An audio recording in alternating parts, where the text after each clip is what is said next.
लागत बाण जलद जिमी गाजही। जैसा में तो मैं नीतू पंडित ड्रिप चैनल पर आप सबका स्वागत करती हूँ। इस प्रसंग का वर्णन लंका कांड में मिलता है।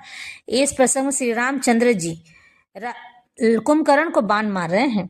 लागत बाण जलद जिमी गाजही, बहुतक देखी कठिन सर भाजही। रुंड प्रचंड मुंड बिनु धावही, धरु धरु मारु मारु धुनि गावही। छन मोह प्रभु के साकन्ही, काटे बिकट पिसाच। पुनि रघुबर निसंग मोहु, प्रभु से सब नाराज। कुंभकर्ण मन दीख बिचारी, हति छन माज निसाचर धारी। भा अति क्रोध महाबल बीरा, कियो मृग नायक नाद गंभीरा।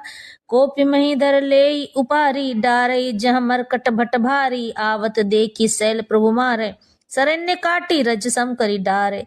पुनि धनु तानि कोपि रघुनायक, छाड़े अति कराल बहुसायक। तनु मोहु प्रभिसि निसरी सर जाहि, जिमि दामिनी घन माज समाहि। सोनित सहस्त्रवत सोहतन कारे, जनु कज्जल गिरि गेरु पनारे। बिकल बिलोकी भालु कपिधाय, बिसाज भी निकट कपिधाय।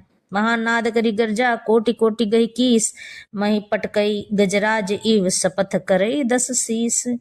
इस पर बाण लगते ही वे मेघ की तरह गरजते हैं। बहुत से तो कठिन बाण को देखकर भी भाग जाते हैं। बिना मुंड सिर के प्रचंड रुंड यानी धड़ दौड़ रहे हैं और पकड़ो पकड़ो मारो मारो का शब्द करते हुए गा और चिल्ला रहे हैं। प्रभु के बाणों ने क्षण मात्र में ही भयानक राक्षसों को काट कर रख दिया। फिर वे सब बाण लौट कर रघुनाथ जी के तरकस में वापस चले गए। कुंभकर्ण ने मन में विचार कर देखा कि राम जी ने क्षण मात्र में ही राक्षसी सेना का संहार कर डाला।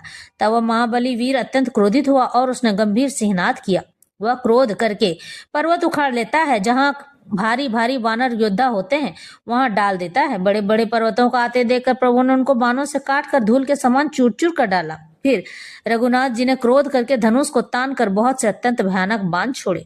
वे बाण कुंभकर्ण के शरीर में घुसकर पीछे से इस प्रकार निकल जाते हैं तो उनका पता ही नहीं चलता है, जैसे बिजलियां बादल में समा जाती हैं। उसके काले शरीर से रुधिर बहता हुआ ऐसी शोभा देता है मानो काजल के पर्वत से गेरू के पनाले बह रहे हों।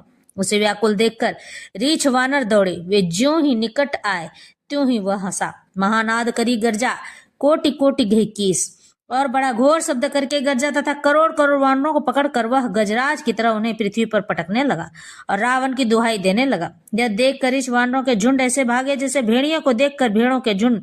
शिव जी कहते हैं, हे भवानी, वानर भालू व्याकुल होकर अंतर्वाणी से पुकारते हुए भाग चलते हैं। वे कहने लगे, यह राक्षस दुर्भिक्ष के समान है जो अब वानर कुल रूपी देश में पड़ना चाहता है।